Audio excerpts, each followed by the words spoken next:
Ministra la vida de tus hijos esta noche.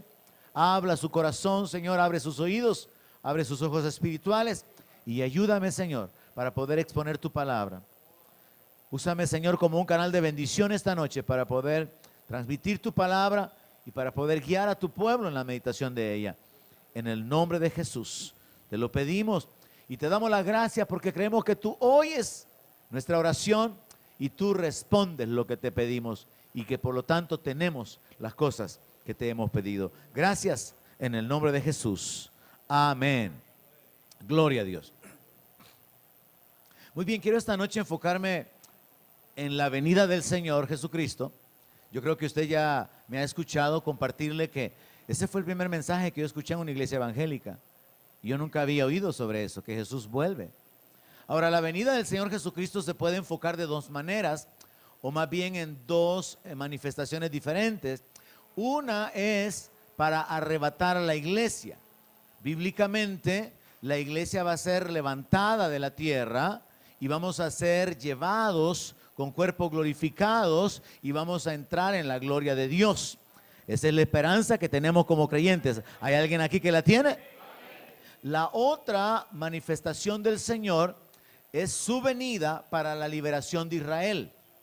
Después de que la iglesia haya sido arrebatada y haya estado en el cielo por 7 años, el reino de los cielos va a venir a la tierra. Jesús viene a la tierra y la iglesia regresa con el Señor y será establecido el reino milenial. Pero la venida de Cristo también va a ser marcada con el juicio en contra de las naciones que se van a levantar para destruir a Israel. Usted oye noticias en el Medio Oriente de las cosas que están pasando y lo cierto es que los árabes quieren borrar del mapa a los judíos. Así que son cosas que uno puede probar, no solamente históricamente, sino también con las noticias. Los eventos que están sucediendo prueban que la palabra de Dios es verdad, porque es la palabra de Dios. Así que cuando hablamos de la venida del Señor, todo cristiano tiene que entender que Jesús viene en los aires, se detiene y levanta la iglesia. La iglesia regresa con el Señor 7 años después. Cuando el Señor regrese, después de 7 años, a la tierra, viene para libertar a Israel. Ahora, el enfoque que vamos a hacer ahora es sobre nuestro encuentro con el Señor, sobre nuestra reunión con el Señor, pero lo que vamos a hacer es enfocarnos particularmente en este punto. ¿Cómo vamos a estar cuando el Señor venga? Porque esto de congregarnos cada semana, esto de estar orando, de estar financiando la iglesia, el ministerio o el reino, o de estar involucrados en ministerios, tiene que tener un propósito claro en nuestra mente, hermanos. Mucha gente se reúne solo por reunirse. Y por esa razón a algunos les da igual dejar de reunirse. Y algunos se alejan tanto que luego ya no regresan. Porque no hay una comprensión espiritual del propósito. Y esta noche nos vamos a enfocar en esto. Si el Señor viene para levantarnos como iglesia, es importante que pensemos cómo nos va a encontrar cuando Él venga. ¿Cuántos creen que eso es importante? Algunas personas lo enfocan de esta manera y dicen, no hay que ir a jugar pelota porque si el Señor viene y nos encuentra jugando pelota nos va a dejar. Otros dicen, no hay que ir a la playa porque si vamos a la playa y el Señor viene, se quedan todos los que andan en la playa. Y entonces tenemos que tener un enfoque correcto sobre esto porque otros piensan, no, es que hay que pasar de vigilia en vigilia porque así cuando el Señor venga nos encuentra en vela, vigilando. Y entonces algunas personas de una manera incorrecta o errónea piensan que si el Señor los encuentra en la iglesia van a ser salvos. Pero si los encuentra pajareando allá por galería, no van a ser salvos. Entonces tenemos que estar enfocados en cómo va a ser ese momento, cómo tenemos que estar cuando el Señor venga. Porque la vida continúa, hermano. Y la vida es normal. Algunos van a estar comiendo cuando el Señor venga y van a dejar la comida ahí. Según la palabra de Dios, la vida va a continuar. Y vamos a ver esos detalles. Pero yo quiero comenzar guiándole en una meditación esta noche a través de Mateo, capítulo 25, versículo 1 hasta el verso 13. Esta es una de las parábolas que el Señor Jesús narró con respecto al reino. Y es muy importante, muy interesante, porque en el capítulo 24 de Mateo, al Señor Jesús le han preguntado sobre las señales antes del fin. Y él ya habló de terremotos, de pestes, de falsos cristos, de guerras, de una serie de señales que ya se están cumpliendo casi totalmente delante de nuestros ojos. Y entonces comienza en el capítulo 25, verso 1, con esta palabra: entonces. Así que es interesante ubicarnos con el espacio de tiempo al cual él se está refiriendo, porque nosotros somos la iglesia del tiempo final. ¿Alguien lo cree, hermano? Hoy más que nunca podemos estar seguros, porque las señales que están descritas en la palabra se han cumplido. Si prácticamente lo que falta por cumplirse es poco. Así que el Señor Jesús dice en Mateo 25, verso 1: entonces el reino de los cielos será semejante a 10 vírgenes que, tomando sus lámparas, salieron a recibir al esposo. 5 de ellas eran prudentes y 5 insensatas. Las insensatas, tomando sus lámparas, no tomaron consigo aceite, mas las prudentes tomaron aceite en sus vasijas juntamente con sus lámparas. Y tardándose el esposo, cabecearon todas y se durmieron. Y a la medianoche se oyó un clamor: aquí viene el esposo, salgan a recibirle. Entonces todas aquellas vírgenes se levantaron y arreglaron sus lámparas. Y las insensatas dijeron a las prudentes: dennos de su aceite, porque nuestras lámparas se están apagando. Mas las prudentes respondieron diciendo: para que no nos falte a nosotras y a ustedes, mejor vayan a donde aquellos que venden y compren aceite para ustedes. Pero mientras ellas iban a comprar, vino el esposo. Y las que estaban preparadas entraron con él a las bodas y se cerró la puerta. Después vinieron también las otras vírgenes diciendo: Señor, Señor, ábrenos. Mas él respondiendo dijo: de cierto les digo que no las conozco. Velen pues, porque ustedes no saben el día ni la hora en que el Hijo del Hombre ha de venir. Amén. Cuando nosotros encontramos en la Biblia narraciones que Jesús hizo, tenemos que prestarle especial atención, porque es la palabra que salió de la boca de Jesús. No es la interpretación de un hombre, no es un consejo de un hombre, es la palabra que salió de la boca del Señor.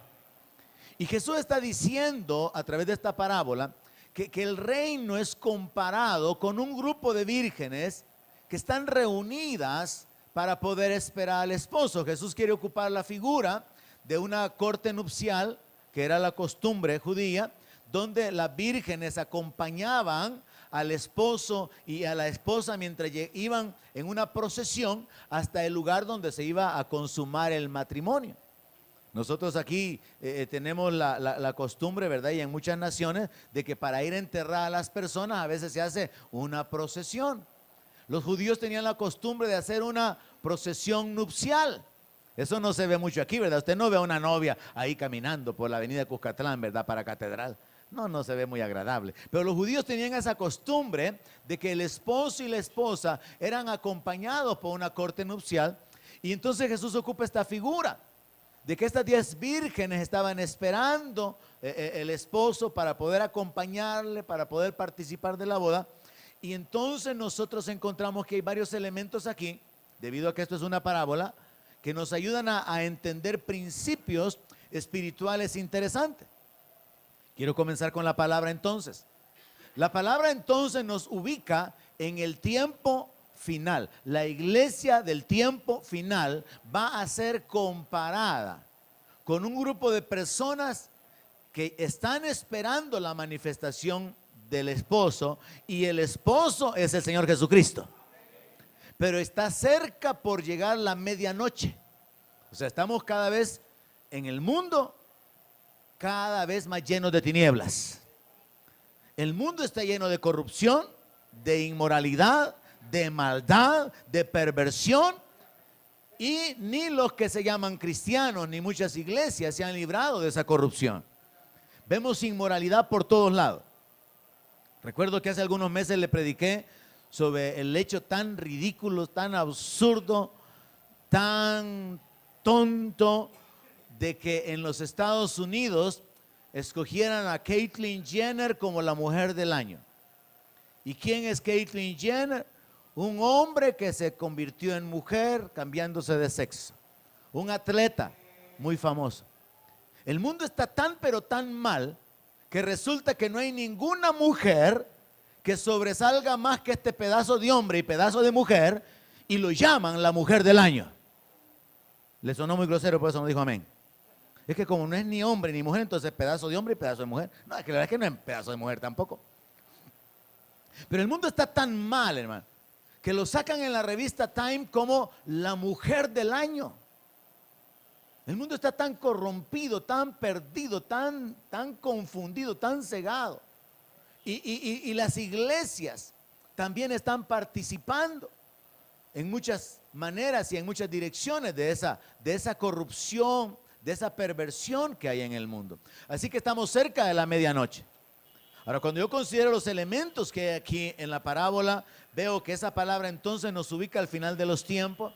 Las vírgenes representan a la iglesia que está esperando al Señor.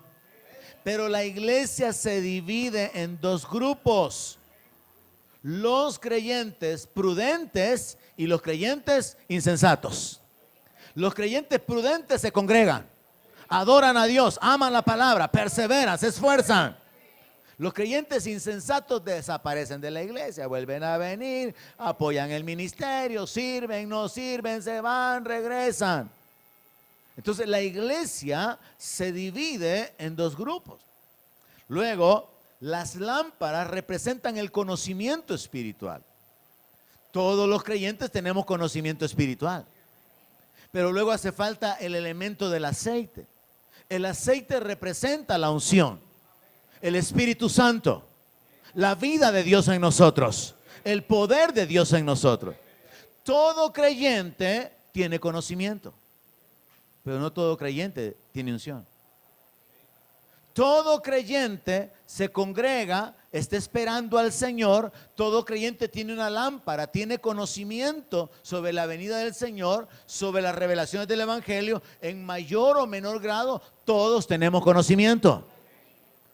Y en mayor o menor grado, todos tenemos aceite. El asunto es que el aceite representa al Espíritu Santo.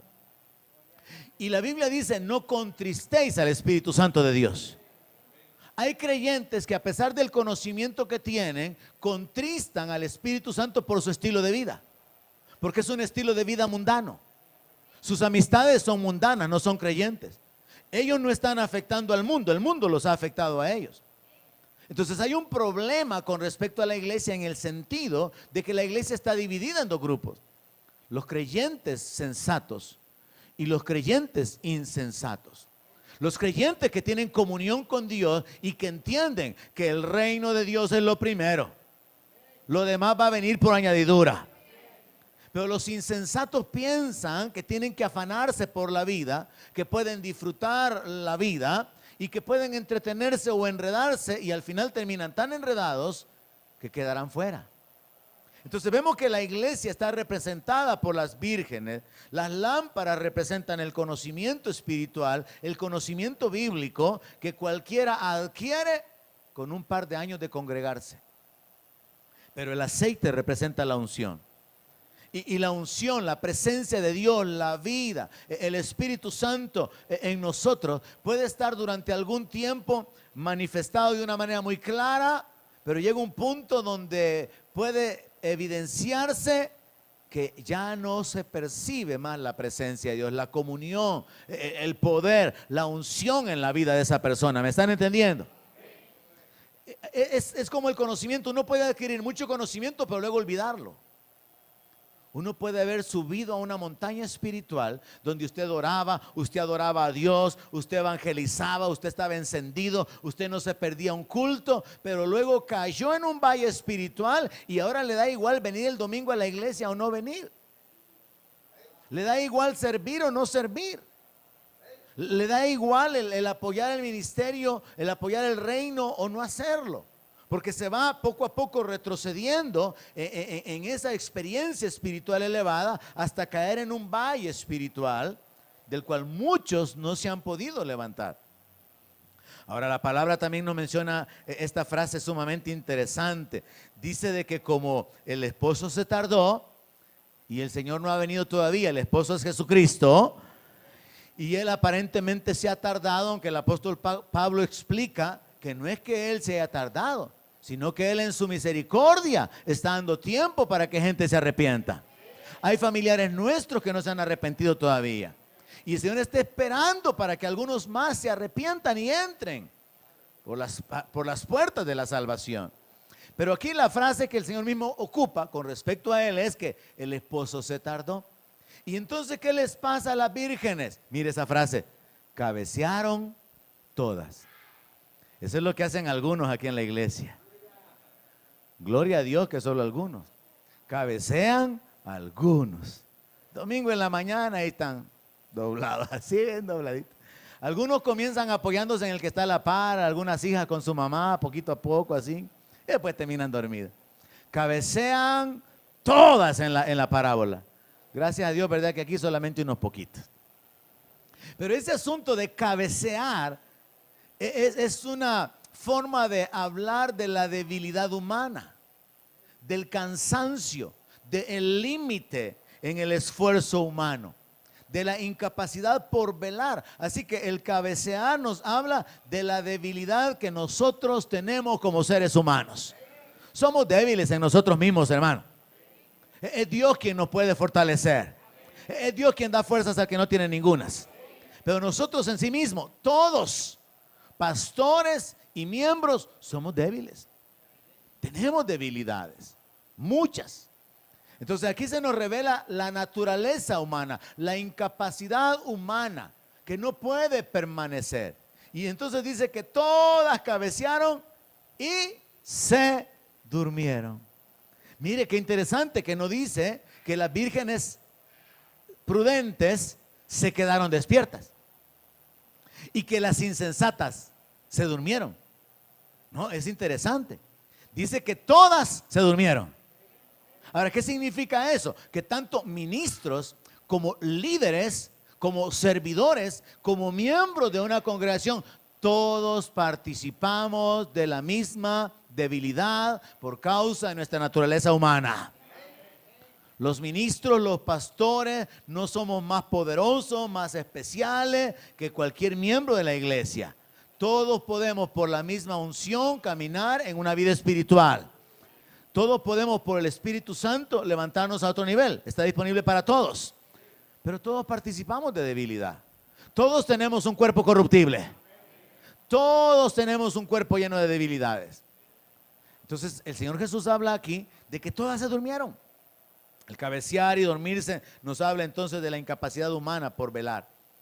Luego las lámparas se apagan, porque eso es lo que dicen las vírgenes insensatas, nuestras lámparas se apagan. Esto representa a un creyente que ha perdido su comunión con Dios. Mire, usted tiene que entender eso. Esto. Su lámpara se está apagando cuando usted tiene dificultad para adorar a Dios. Cuando usted no tiene la libertad de adorar a Dios, cerrar sus ojos y adorar a Dios, ya hay un problema con la lámpara, ya hay un problema con el aceite. Y eso tiene que ser una alerta en su vida para poder reaccionar espiritualmente. La lámpara se está apagando cuando a usted le da igual orar o no orar. La lámpara se está apagando cuando usted pierde el gozo de la salvación y está tan enfocado en los problemas que se le ha olvidado la instrucción del apóstol Pablo que dice que hay que poner la mirada en las cosas que no se ven, porque son eternas. Y usted está más preocupado por lo que mira, está más afanado, más cargado por los problemas y las circunstancias que gozándose por la esperanza que ha sido puesta delante de usted. Entonces uno tiene que examinarse a uno mismo y considerar, puede ser que tengo una lámpara, lámpara es a mis pies tu palabra, tengo conocimiento de la palabra. Pero mi lámpara no está encendida con el fuego del Espíritu Santo. no estoy emocionado con la salvación. Y una evidencia es, no le estoy hablando a nadie, porque ni yo mismo estoy seguro de mi salvación. Entonces mis conversaciones con los amigos y con las personas giran alrededor del mundo, tonteras del mundo, y a mí me choca cómo eso se da entre los creyentes, que cómo le dan, ¿verdad? Reenviar a tonteras en internet, en WhatsApp, imágenes con doble sentido, y eso revela que algo anda mal en el corazón de los creyentes. Eso no significa ser religioso, hermano. Significa ser prudente y temeroso. Ahora, las vírgenes entonces, todas están esperando, todas tienen lámpara, pero la gran diferencia es que unas tienen suficiente aceite para esperar hasta que el Señor venga, pero otras solamente tienen un poquito de aceite. Y estas son las que tienen que ir a comprarlo. Y los que venden tienen que ir a buscar a los que venden. Y esa es una forma figurada de hablar acerca de ir a conseguir la unción, de pagar el precio de la unción, apartarse para poder dedicarse a la palabra, a la oración, a la adoración, para avivar el fuego del don de Dios que está en usted. Eso no va a suceder por imposición de manos. Es usted quien tiene que avivar el fuego. Es usted quien tiene que ponerse en obediencia, en una actitud de disposición hacia la palabra, hacia la adoración, hacia la intercesión. Eso no va a suceder porque yo ore por usted, hermano. Señor, haz que este pueblo sea un pueblo de intercesores. Si usted no quiere, aunque yo ore por usted. Señor, haz que este pueblo sea un pueblo de adoradores, aunque le enseñe en qué consiste la verdadera adoración, cuáles son las claves de la adoración. Si usted no actúa, usted no va a ser un adorador. Usted tiene que encender el fuego. Usted tiene que preocuparse por su lámpara manteniéndose encendida por la presencia del Espíritu Santo. Es la comunión con Dios, es su responsabilidad. Ahora, los que venden representan o figuran a los ministros, a los predicadores que pueden facilitar, que pueden ayudar, que se vuelven como canales para que el pueblo pueda estar avivado, para que el pueblo pueda recibir la palabra, para que el pueblo pueda experimentar la unción, la presencia de Dios, o incluso a través de la administración. ¿Cuántas veces los creyentes no son bendecidos a través de la imposición de manos? Pero el mantener el fuego es su responsabilidad. Usted no puede vivir dependiendo de que le pongan manos cada vez que alguien venga, o su servidor, para mantener el fuego de la comunión con Dios. Es su decisión personal. Entonces es necesario entender que hay una responsabilidad en esto. Ahora, las vírgenes sensatas le dicen a las insensatas: no, si nosotros les damos del aceite que nosotros tenemos, todas nos vamos a quedar sin aceite, mejor vayan a comprar. Ahora, la figura, recuerde que esto, como una parábola, contiene elementos que están tratando de ilustrar un evento. La figura aquí es no estar preparados para esperar hasta que el Señor venga. Algunos de nuestros hermanos que nos acompañaron en este caminar durante los casi 20 años que van a cumplir, no tuvieron suficiente aceite y ahorita están dormidos espiritualmente. No están velando. Algunos están enredados en los negocios del mundo. Algunos están enredados en el pecado. Otros ya se murieron. Pero nosotros, por la misericordia de Dios, estamos aquí. Y es nuestra responsabilidad mantener la lámpara con aceite. Es nuestra responsabilidad ocuparnos del conocimiento de la voluntad de Dios, pero también de la comunión con Dios. Son demasiados los creyentes que están conformes con los que saben de la Biblia. O sea, son muchos los cristianos que han entendido. Sí, yo ya entendí, es que no, la iglesia católica con los ídolos y que la adoración a María y que los rezos por los muertos. No, ya entendí, es la iglesia evangélica. Tienen lámpara, pero ese conocimiento no lo va a hacer salvo. Ese conocimiento lo puede llevar a la verdad lo hace libre, pero usted tiene que permanecer para ser un discípulo. Eso es lo que Jesús dijo. Al permanecer nos convertimos en discípulos. Ahora, no solamente basta con el conocimiento. Mucha gente conoce, mucha gente entiende que Jesús es el Señor. Mucha gente entiende que los santos no pueden hacer nada. Mucha gente entiende que tenemos un trasfondo de cultura, de tradiciones, de religiosidad que no vale nada. Tienen lámpara, pero no tienen comunión con Dios. Y recuerde que Jesús está hablando de la iglesia dividida en dos grupos. Todos tienen lámparas, todos tienen aceite, todos tienen algo de la presencia de Dios, todos tienen algo de la unción, pero algunos tienen tan poco lugar porque Juan el Bautista dijo, es necesario que yo mengüe para que Él crezca. Hay algunos que tienen tan poco de Dios que ya no se les nota. Hay algunos que tienen tan poco de Dios que sus vecinos, sus amigos, sus compañeros de trabajo los absorben, los envuelven, y ellos no son luz en el mundo, no son sal en el mundo, son otro mundano más. Es triste hablarlo de esa manera, pero alguien decía con respecto a cierta persona, no, si él cuando está en medio de sus compañeros es otro plebe igual que él y es miembro de la iglesia, de esta iglesia. No, si él cuando está con sus amigos, a él no lo respetan, porque él no se ha dado la posición como creyente. Sus pláticas, sus conversaciones, sus chistes, su forma de actuar es igual que los mundanos. ¿Cuál es la única diferencia entre él y los mundanos? Que él tiene una lámpara. Tiene conocimiento de la palabra. Pero nadie va a ser salvo por el conocimiento de la palabra, porque si usted leyó al final del texto que Jesús está narrando, él dice, no los conozco. El conocimiento es importante, pero es más importante la comunión con Dios, iglesia. Usted puede presumir de saber un montón de Biblia y no tener comunión con Dios. O usted puede ser un ignorante que hasta confunde a Timoteo con Tito, y que cuando Pablo andaba allá en Colosas y era en Corintio, en la iglesia de Corintio, pero usted tiene comunión con Dios y eso es más importante. La comunión con Dios es más importante que el tamaño de su lámpara. La cantidad de aceite, la presencia de Dios, la unción en su vida, porque esto nos revela comunión con Dios. Son muchos los evangélicos aquí en El Salvador y particularmente en la zona del centro que presumen de conocimiento y andan peleando, discutiendo por el conocimiento que tienen. Y andan evangelizando a su manera y contendiendo por lo que saben de Biblia. Andan mostrando su lámpara. Y algunos tienen una lámpara con luz negra. No es una lámpara que está alumbrando a la gente, es una luz negra.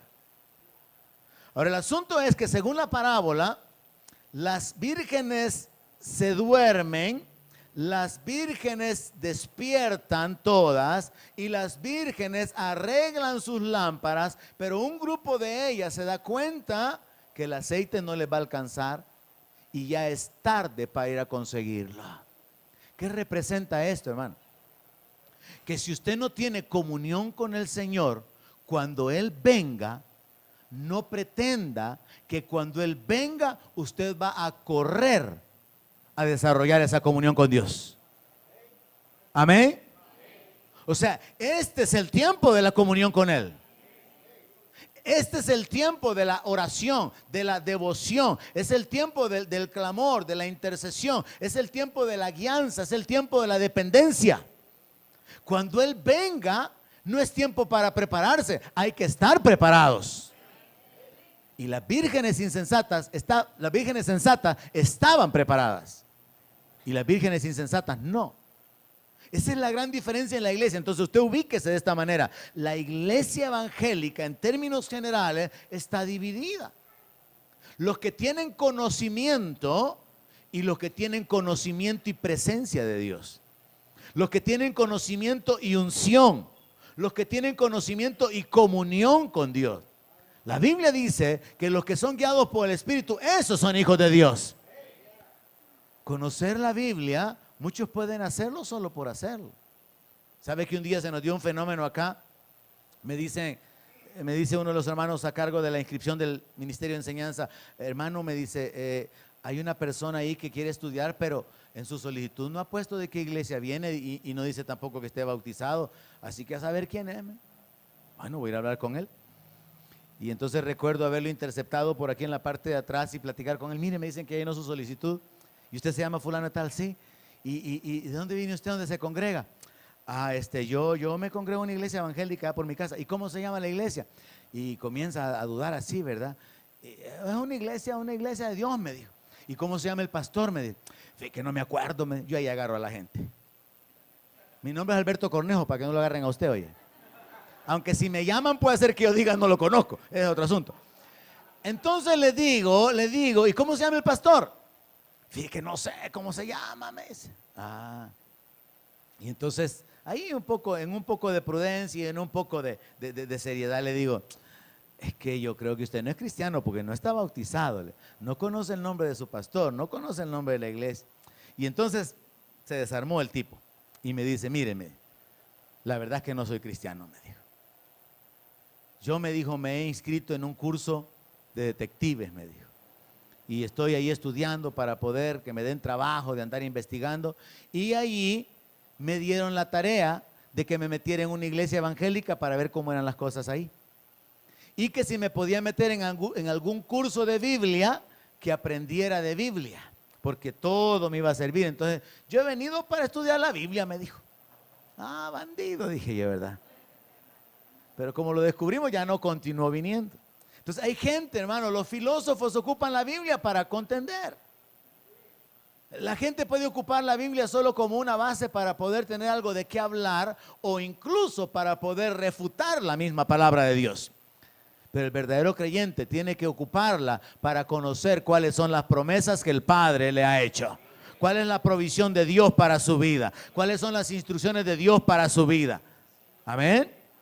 Pero aparte de que tenemos que adquirir conocimiento que está reflejado o representado en la lámpara, necesitamos comunión.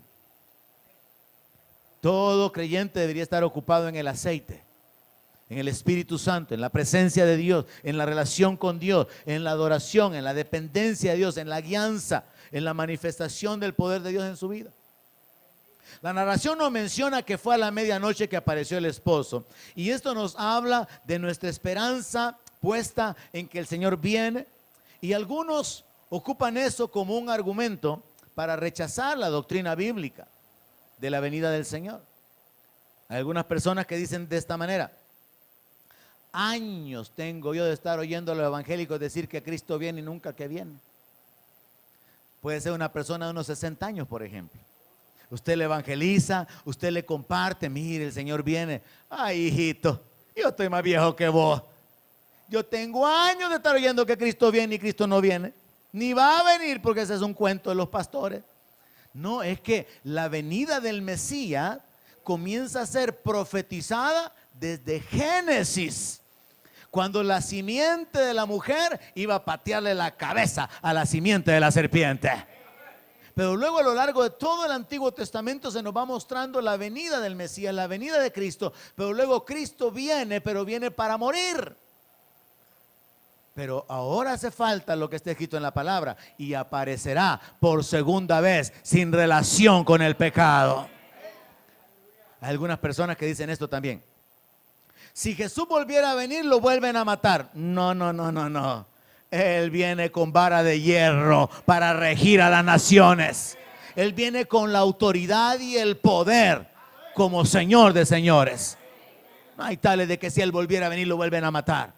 Él va a volver a venir y Él va a castigar a las naciones. Pero antes de que eso suceda, como lo expliqué ya al principio, se dará el arrebatamiento de la iglesia, el encuentro de la iglesia con el Señor. Y aquí es donde Él mismo narra o describe ese encuentro de la iglesia con Él, usando esta parábola de las 5 vírgenes sensatas y las 5 vírgenes insensatas. Y Él mismo menciona que como el esposo se tardó, figura del tiempo que estamos ahorita nosotros esperando que Él venga, aguardando la manifestación de nuestro Dios. El mismo Señor en la narración menciona que el esposo va a llegar a la medianoche.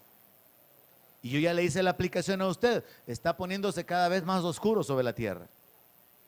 Hay una profecía en Isaías que dice: tinieblas cubrirán la tierra, pero sobre ti amanecerá la luz.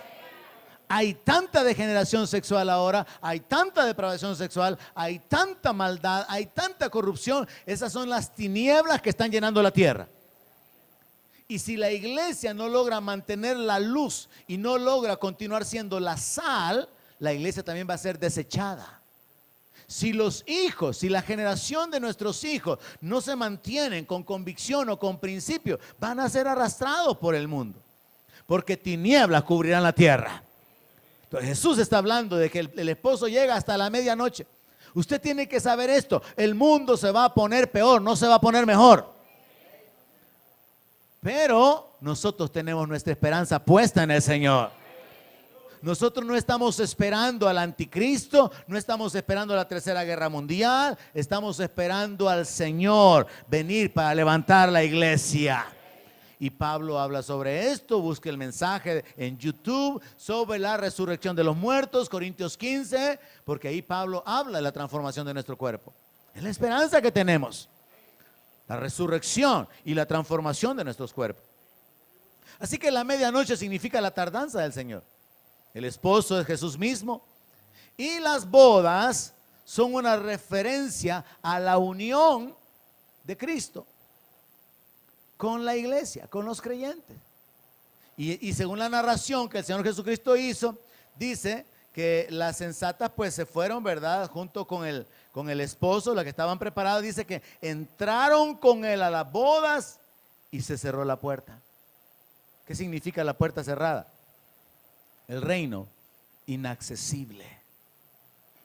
Muchos cristianos tienen conocimiento evangélico, y aquí hay un montón. Todos tenemos conocimiento, pero esta noche la reflexión va enfocada en: todos necesitamos la comunión con Dios. El conocimiento no lo va a hacer salvo, porque usted no es salvo por lo que usted sabe. Usted es salvo por lo que cree y por la forma en que vive de acuerdo a lo que cree. Porque no solamente basta con creer, pues la palabra dice que aún los demonios creen y tiemblan. Entonces no solamente basta con conocer, no solamente basta con creer, sino cómo vamos a vivir en base a lo que creemos por causa de lo que sabemos. Y ese estilo de vida es muchísimo más que tener participación de actos religiosos o tener una vida religiosa. Es tener comunión con Dios. Mientras por un lado algunos piensan que no quieren que el Señor los encuentre jugando pelota en la playa, paseando, porque entonces el Señor los va a dejar. Por otro lado hay otros que piensan que tienen que estar en vigilia, y ayuno para que el Señor los salve. Ambos son extremos donde hay un gran error. Pero sin embargo, es necesario entender que bíblicamente lo que estemos haciendo tiene que estar conectado con nuestra condición espiritual interna. O sea que no solamente tenemos que considerar lo que estemos haciendo, sino cómo estamos mientras hacemos lo que hacemos. De esta manera, mire, en Mateo 24, verso 37, regresémonos a la base que el Señor Jesús ocupó para hablar de que entonces el reino de los cielos iba a ser semejante a esto. En Mateo 24, Jesús dijo: como en los días de Noé, así será la venida del Hijo del Hombre. Porque como en los días antes del diluvio estaban comiendo, bebiendo, casándose y dando en casamiento hasta el día que Noé entró en el arca, y no entendieron hasta que vino el diluvio y se lo llevó a todos. Así será también la venida del Hijo del Hombre. Esto nos establece en algo, hermanos: la vida continuará siendo normal. La gente va a continuar comiendo, bebiendo, casándose. O sea, eso es normal. Cuando el Señor venga, algunos van a estar negociando, trabajando, otros de vacaciones, otros durmiendo, descansando. La vida va a continuar normal, pero vea cuál es la palabra clave: no entendieron. Mucha gente sin Cristo, fuera de las iglesias, no entiende que hay un juicio que viene. No entienden que el juicio eterno es una de las doctrinas básicas de la palabra de Dios. Pero desgraciadamente también muchos cristianos evangélicos no entienden que lo que saben de Biblia no es suficiente. Porque no solamente basta con llamar a Jesús Señor, sino que hay que hacer lo que Él dice. Y esto nos lleva a la vida, esto nos lleva a la comunión. Nos habla de la relación con Él. Entonces vemos acá que el problema, hermanos, no es lo que la gente esté haciendo. El problema es la falta de entendimiento. Imagínese que usted anda allá en la playa bañándose y ese día el Señor viene y dice: no, porque te fuiste a bañar, te quedaste, salud. Y usted, un servidor bien consagrado que no faltaba a los cultos en intercesión aquí el domingo, ¿verdad? Y entonces el Señor dice: no, estabas paseando en galerías, en la vanidad, tu mente, quédate. Así piensan algunas personas, así bien legalista, ¿verdad? Se queda. Pero la palabra nos está mostrando de que la vida va a continuar normal, comiendo, bebiendo, casándose. Luego en el verso 40, vea lo que dice: entonces estarán dos en el campo, el uno será tomado y el otro será dejado. La gente va a seguir trabajando. El problema no es qué es lo que están haciendo, sino la condición espiritual de falta de entendimiento en la que la gente se encuentra. Le agrega en el verso 41: dos mujeres estarán moliendo en un molino, la una será tomada y la otra será dejada. La vida va a continuar normal. Cuando el Señor venga, gente va a estar trabajando, gente va a estar descansando, gente va a estar durmiendo. Aquí en Mateo no se menciona, pero el pasaje paralelo de Lucas lo hace. Allá en Lucas 17:34 dice: les digo que aquella noche estarán dos en una cama, el uno será tomado y el otro será dejado. ¿Y qué hace la gente en la cama? O duerme o tiene placer sexual. ¿Y qué está diciendo la palabra? Que uno va a ser tomado y el otro va a ser dejado. Entonces la vida va a continuar normalmente. No es cuestión de que la gente tiene que dedicarse de una manera súper espiritual, ¿verdad? A la oración, a la palabra, a la iglesia, y ya no tienen la intimidad, ya no andan enfocados en el negocio, ya no se enfocan en el trabajo, en la responsabilidad. No, todo iglesia, todo religión. No, la vida va a continuar igual. Pero tiene que haber un discernimiento espiritual de que el Señor viene. Y mientras mi vida continúa normal en lo natural, yo me preocupo o me ocupo de mantener mi comunión con Dios. Y ahí está la clave. Vemos que el Señor Jesús dice que no entendieron hasta que vino el diluvio. Entonces el problema no es lo que la gente esté haciendo. El problema es la falta de entendimiento con el cual las personas viven, que los lleva a tomar ciertas actitudes que les hacen perder su comunión con Dios. En otras palabras, en este punto, hermano, todos los creyentes tenemos lámpara y todos los creyentes tenemos un nivel de aceite que representa la presencia de Dios, la comunión con Dios, la unción. Pero es más importante la comunión que solamente el conocimiento. Porque allá en la calle, esclavos del pecado, atados a muchas situaciones, hay un montón de cristianos caídos que conocimiento tienen. ¿Pero qué fue lo que perdieron? Su comunión con Dios. Perdieron su relación con Dios. Cuando usted esté perdiendo su comunión con Dios, es tiempo de que se detenga, que haga a un lado su negocio. Cuando usted esté perdiendo su relación con Dios, su devoción, la falta de interés, la falta de deleite en la adoración, es tiempo de que usted haga cambios, porque al igual que las vírgenes insensatas, con la lámpara se va a quedar. ¿Y qué representa la lámpara? Conocimiento. Muchos cristianos se van a quedar con la lámpara, porque como el Señor Jesús dijo al final: no los conozco. Y esa frase Jesús la ocupa muchas veces hablando de la comunión y de la relación con Él. Mateo 24:42 dice: velen pues, porque ustedes no saben a qué hora va a venir su Señor. Pero sepan esto, que si el padre de familia supiera a qué hora el ladrón va a venir, velaría y no dejaría minar su casa. Por tanto, también ustedes estén preparados, porque el Hijo del Hombre vendrá a la hora que no piensen. Hay muchos de nuestros hermanos aquí localmente y en muchas iglesias que se han apartado, han abandonado su comunión con Dios, han dejado su primer amor, han caído y no saben ni dónde cayeron. Y Jesús da una instrucción bien clara: estén preparados, estén velando. De eso se trata, hermanos, el congregarse. De eso se trata la lectura de la palabra. De eso se trata el ir a la adoración, a la intercesión, a la oración. De mantener esa comunión por causa de la expectativa que tenemos de que el esposo volverá. Y que como no sabemos en qué momento va a venir, tenemos que continuar velando hasta que Él venga. Y no tenemos que estar con la disposición de prepararnos cuando Él venga, sino preparados para cuando Él venga. En fe, en temor, en obediencia, en dependencia. Y finalmente en el verso 45, el mismo Señor Jesús dijo: ¿quién pues es el siervo fiel y prudente, al cual puso su Señor sobre su casa para que les dé alimento a tiempo?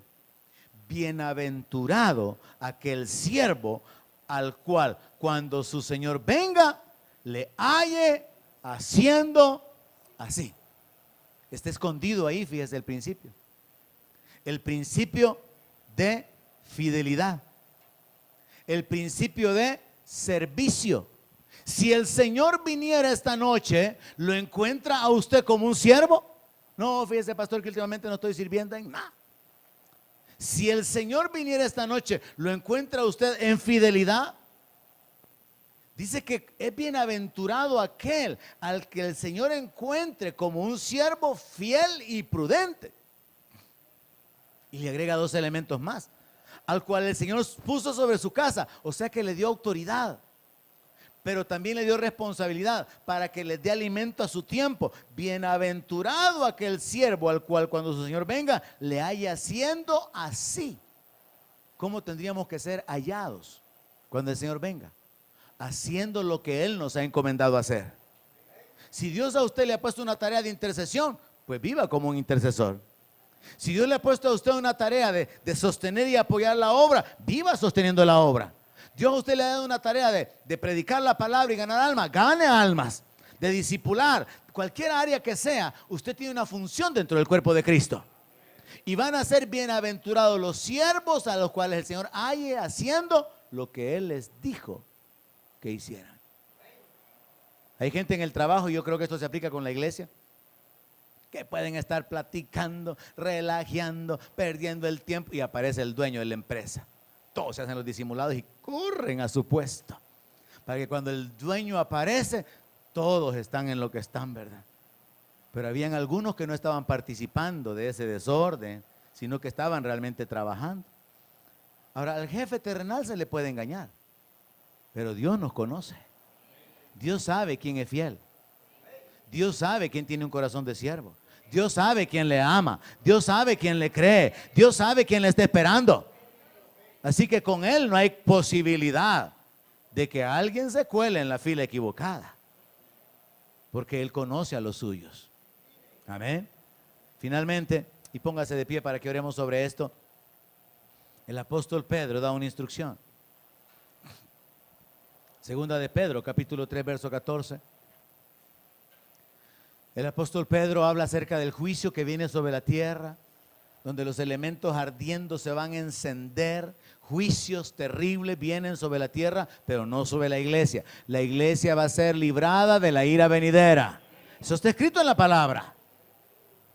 Entonces Pedro, después de narrar todos estos eventos que vienen sobre la tierra, dice: por lo tanto, o por lo cual, amados, estando en espera de estas cosas, procuren con diligencia ser hallados por Él sin mancha e irreprensibles en paz.